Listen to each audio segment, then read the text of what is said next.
என்னுடைய 129வது வீடியோ பதிவு இதுதான். நான் பாரதிய ஜனதா கட்சியில் இருக்கேன். சிவபிரகாஷ் பேசுகிறேன்.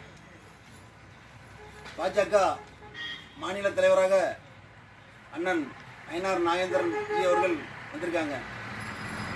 அவங்களுக்கு என்னுடைய தூத்துக்குடி தெற்கு மாவட்டத்தின் சார்பாக வாழ்த்துக்களை தெரிவித்துக் கொள்கிறேன். நம்ம ஐனார் நாகேந்திரன் ஜி அவர்களுக்கு நமது கட்சி தொண்டர்கள் அனைவரும் பக்கபலமாக இருக்கும்னு சொல்லி கேட்டுக்கொள்கிறேன். 2024 நாடாளுமன்ற தேர்தல் போல அமையாது.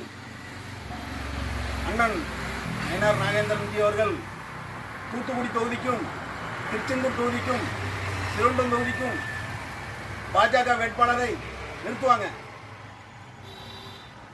இவங்க பாணி வேற, ஐனார் நாகேந்திரன் ஜி பாணி வேற. அண்ணாமலை ஜி அவர்கள் மாதிரி கிடையாது. அவரை போட்டால் அவர் நிறுத்த மாட்டார். நாங்கள் ஐனார் நாகேந்திரன் ஜி அவர்களை ரொம்ப நம்புகிறோம்.